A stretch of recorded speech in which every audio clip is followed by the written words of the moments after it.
પણ કાળજીથી સમજાવી તે વૃદ્ધ બ્રાહ્મણના જે વ્રત કહ્યું છે એ પણ ન આવી. બીજા દિવસે સવારે રોજ કરતા વહેલો ઉઠીને શ્રી સત્યનારાયણનો ઉપકાર માની ઘરે જઈ તે જ દ્રવ્યથી સંગાહ સંબંધી વાલા ઈષ્ટ મિત્રો સાથે શ્રી સત્યનારાયણ ભગવાનનું વ્રત પૂજન કર્યું. એ વ્રત કરતા મહિને એ યોગ્ય દિવસે અને દર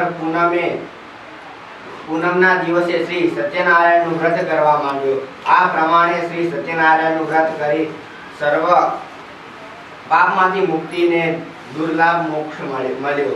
હે બ્રાહ્મણ, જે માણસ પૃથ્વી પર નાશ પામશે.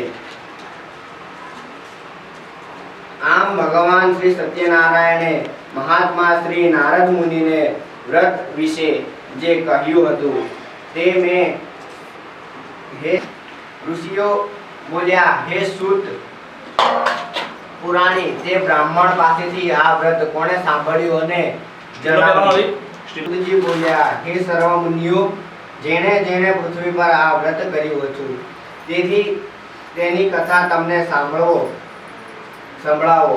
એ દિવસે તે શ્રેષ્ઠ બ્રાહ્મણ સતાનંદ પોતાના વૈભવ પ્રમાણે પોતાના કુટુંબીજનો અને ઈષ્ટ મિત્રો સાથે શ્રી સત્યનારાયણ ભગવાનનું વ્રત પૂજન કરતો હતો.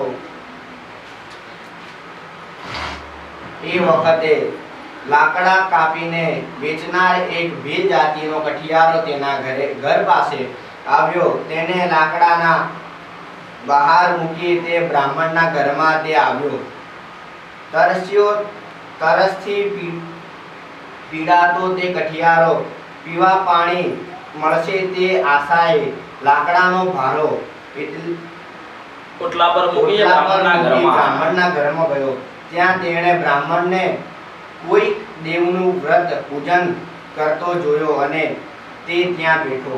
વ્રત સમાપ્ત થતાં તેને નમસ્કાર કર્યા અને બ્રાહ્મણને વંદન કરી પૂછ્યું, હે ભૂદેવ, આપ આ શું કરો છો? આ વ્રત પૂજન કરવાથી શું ફળ મળે છે તે મને વિસ્તારથી કૃપા કરી જણાવો.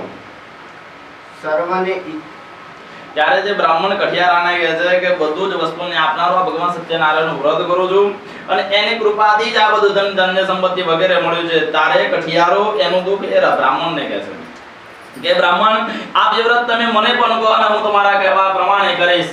અને એક બધું જ વ્રત વિધાન સાંભળી કઠિયારો પીવા પાણી લઈ